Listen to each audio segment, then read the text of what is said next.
안녕하세요. Riding on the Korean wave. Welcome to Wednesday's edition of The Culture Wave. I'm Kwon in Seoul. Explore with us Korea's culture from all aspects and stay up to date with K-entertainment, K-travel, K-musicals, K-everything. And before you know, you'll be booking your flight to Korea. Joining me in the studio is my co-host Walter Lee. Hello, Walter. Hello, Soa, and happy hump day to everyone out there, to all the viewers at home. I'm Walter Lee, of course. I have the latest in K-Enter news just for you. And we also have Park Konu, Arirang's news features reporter. Welcome, Konu. It's been a while. Welcome, Konu. It's definitely been a while, so hi guys. And also a big hello to our viewers as well. I'm Park Konu, news features reporter at Arirang News, and I got some exciting news just for you, so stick around. Konu, as our go-to reporter when it comes to travel, you discovered a number of fresh places across the country, but this time you were actually within the capital, Seoul. Yes. So where were you exactly and what did you find? So this time, though I didn't travel far, I went to Cheonggyecheon, which is inside Seoul, and it's one of the most iconic urban streams in the city. And this place used to be covered by elevator roads, but it's now as it is, as many people might know. And marking the 20th anniversary of its restoration, Seoul prepares some exciting activities for the public to cool off. So before I tell you more, let's take a look at what's happening by the stream.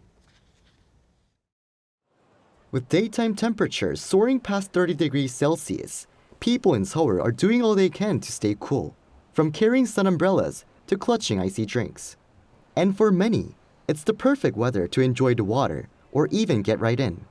And there's a special place that's drawing big crowds, the upper part of Cheonggyecheon, temporarily open to the public to celebrate the 20th anniversary of the stream's restoration.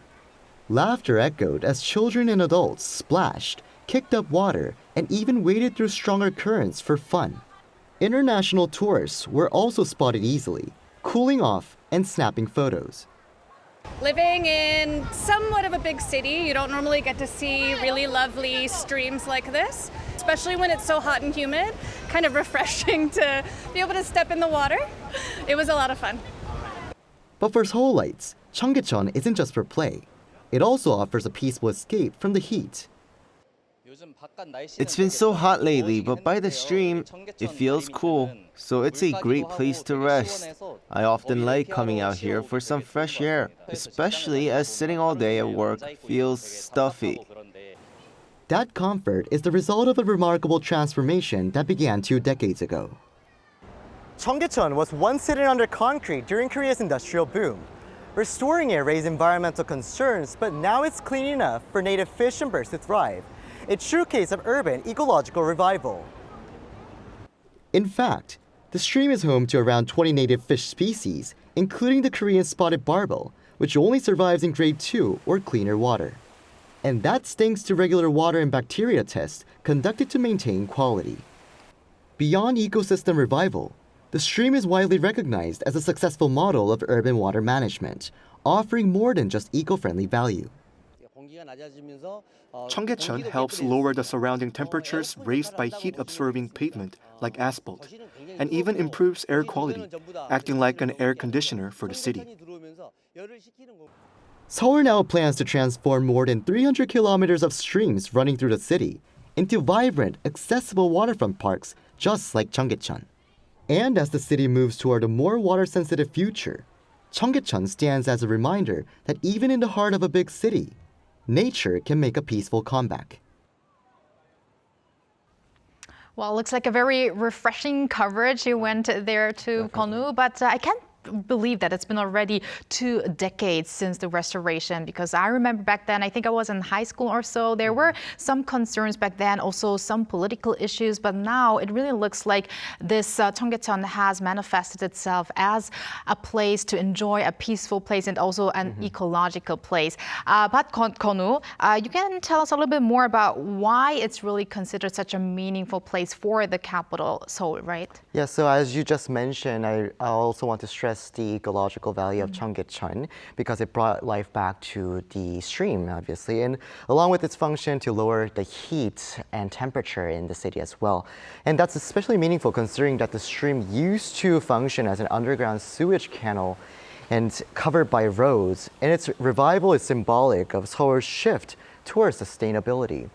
And officials say the restoration was not easy as it required a wide range of efforts, including negotiations with market vendors that used to operate near the stream. And beyond that, officials say there's even more value. Reviving the stream meant overcoming the challenges of transforming what used to be a dead zone into a living part of the city again. And it also has historical significance, as it was once part of the Joseon dynasty's capital. He added due to these values, Cheonggyecheon has drawn interest from around the world, leading to many people coming here to observe the site and learn from this successful case. Now, as you mentioned in your report, Seoul does plan to, have new waterfront parks, which sounds very exciting and great for tourists. Can you tell us more about that? Of course. So along with many more waterfront parks planned this year, Uicheon Park opened to the public earlier this week. And it's the 11th hub to open under Seoul's big urban stream project. And aside from that, more are planned down the road. So there are 6 more scheduled to open later this year, located across the city, that are Yangjaecheon, Seongbukcheon, and Gupabalcheon, along with Dangyeoncheon, Yeouicheon, and last but not least, Changjicheon. I think we're really blessed and privileged to have these streams and even more of them in the future in such a populated city like the capital, Seoul. I agree. Well, thank you very much, Konu, for that refreshing coverage, and we'll see you next time. Thank you, Konu. Thank you.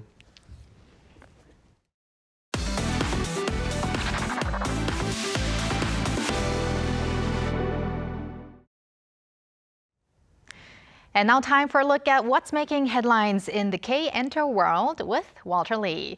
Walter, let's start off with news on Blackpink's Rosé. Right, I think probably the member of the year of Blackpink, because Rosé has broken the record for the longest running K-pop song on the US Billboard Hot 100 chart with obviously her hit single Apart. Now, according to the latest chart released on Tuesday, Apart held steady at number 24 for the second week in a row, marking its 34th consecutive week on the Hot 100. Now, what's interesting is this surpasses the previous record of 33 weeks set by BTS's Jimin with his solo track, Who, from his second album. Now, since its debut on the chart in October of last year, Apart has set new milestones for the K-pop female solo artist in both chart longevity as well as chart position.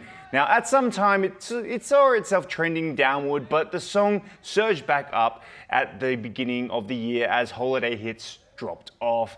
Now, climbing as high as that number 3 spot as we saw, the highest ever ranking for a K-pop female solo act. Wow, what an accomplishment. I mean, how higher is that Apart gonna grow? Yeah, 35 floors, 36 floors.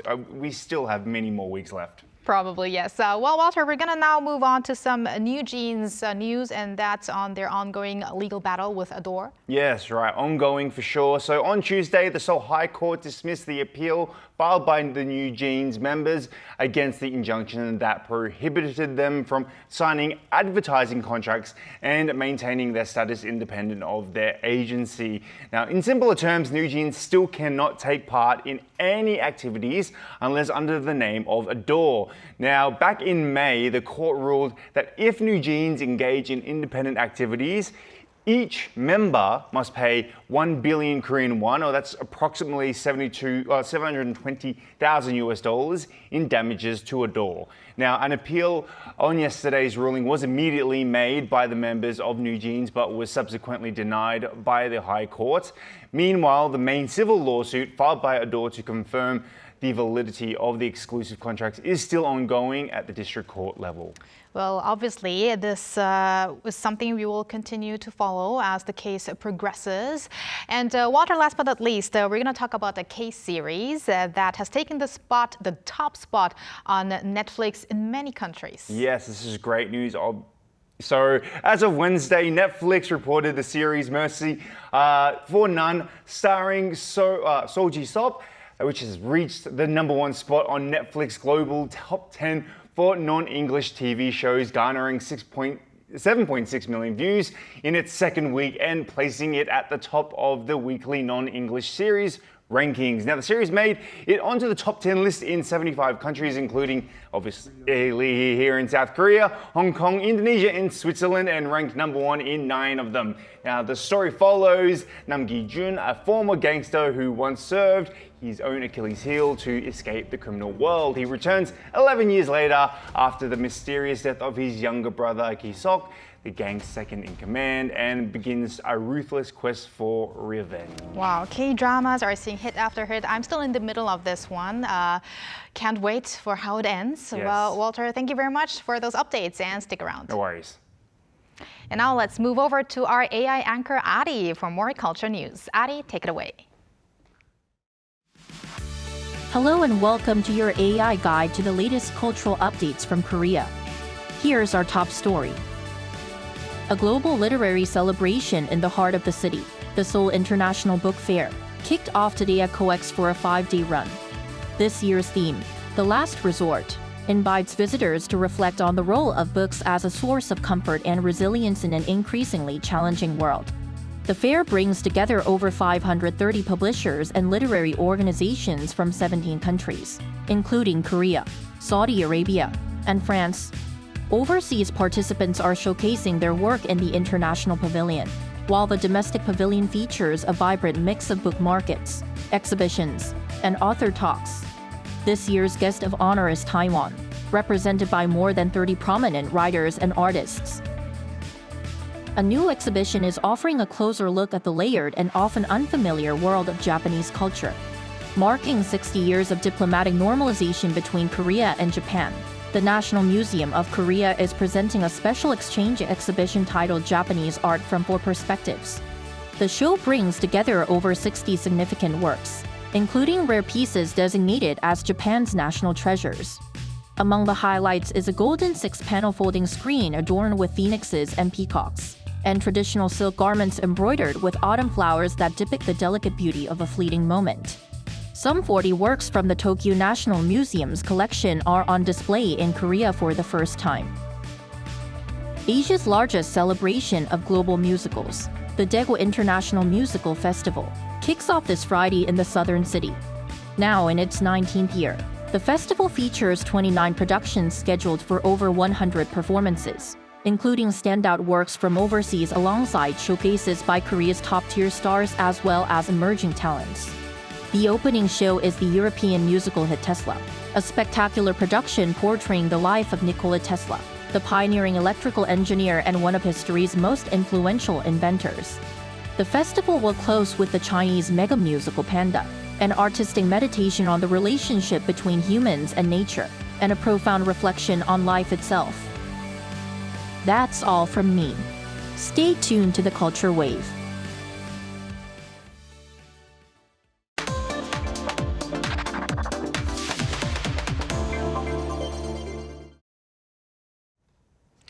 The new face of the Korean wave, or Hallyu, is K-musical.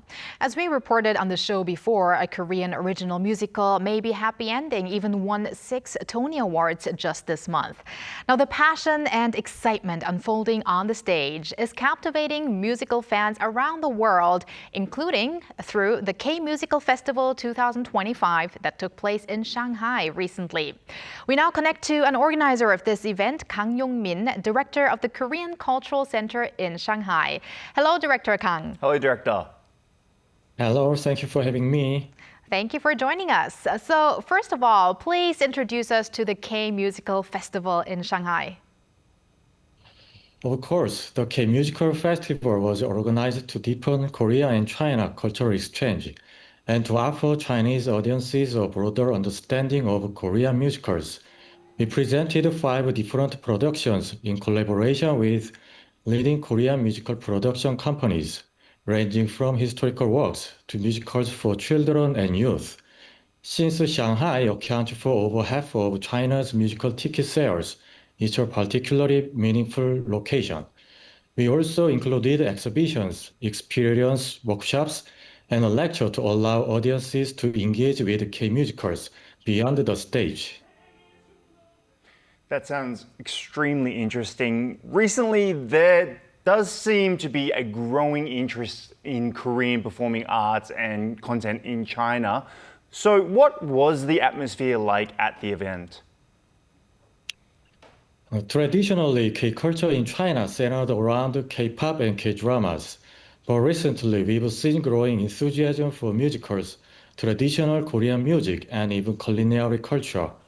From March to June, we organized a series of traditional music exhibitions, workshops, and a Korea and China joint performance featuring musicians from the Korea National Gugak Center.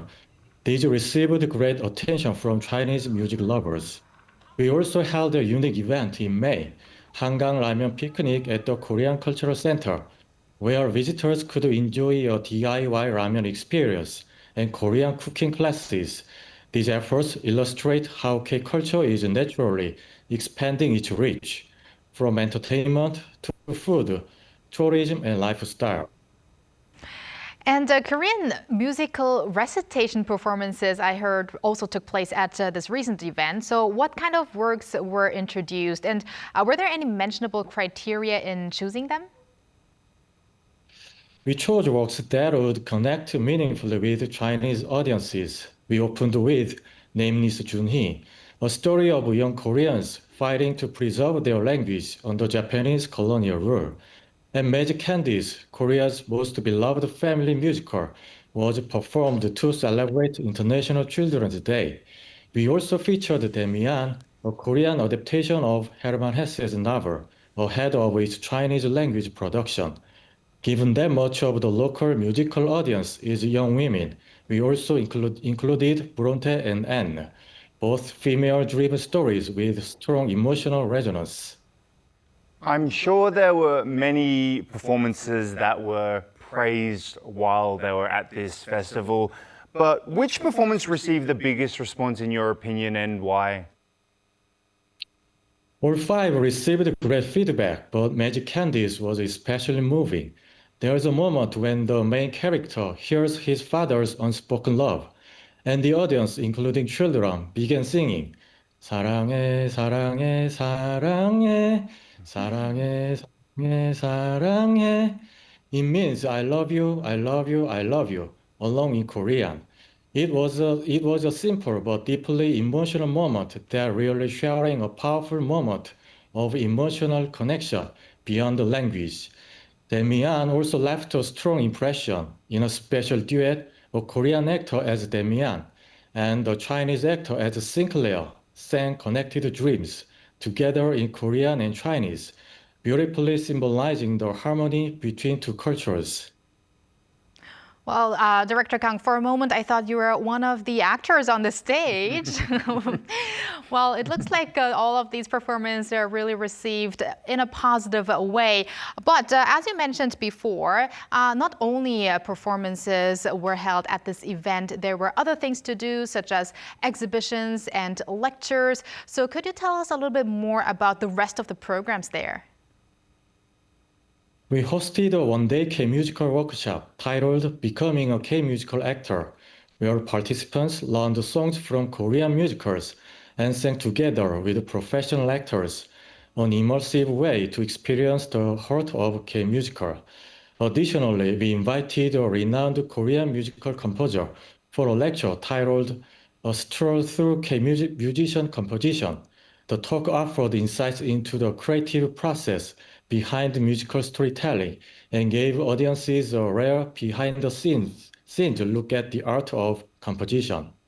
And obviously, with the performances and the events and all that is going on, it's nothing without the audience. So, how was the local response to the event overall? The response exceeded our expectations, even though our venue seats 150. Some events received over 1,000 applications. We organized post-show high-touch sessions, and one audience even humorously claimed they would wash their hands after shaking hands with the cast. Workshops were filled with aspiring K-musical fans, and on platforms like Xiaohongshu, China's version of Instagram, we saw many comments like, I want to visit Daehangno, Korea's Broadway, and hope to see more K-musicals in China. It's clear that genuine interest is growing and quickly. And finally, Director Kang, what do you think this kind of event means to the cultural exchange between South Korea and China? Also, would you like to share any hopes for the future in terms of bilateral exchanges between the two countries?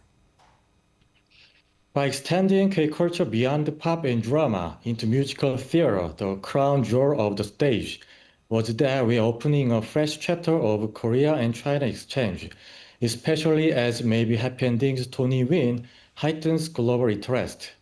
Looking ahead, as the APEC summit held in Korea this year and in China next year, we are preparing a series of Korea and China collaborative programs under the theme Cultural Companions, including youth traditional music concerts, a joint folk painting exhibition, and events focusing on art, literature, and webtoons. We hope these efforts will spark a new wave of Hallyu centered here in Shanghai. Cultural companions sounds great. Well, thank you very much, Director Kang, for connecting with us today and for organizing such a meaningful event. And also, of course, for the promotion of Korean musicals, as well as being a bridge in increasing cultural exchange between Korea and China. Thank you once more. Thank you, Director. Thank you. And thank you, Walter, as always. Have a great rest of the week, and we'll see you back here next week. See you next week. Thank you for spending the past half an hour with us on the Culture Wave. And please join us again tomorrow on Thursday. That's going to be 2 p.m. Korea time and maybe one day here in Korea.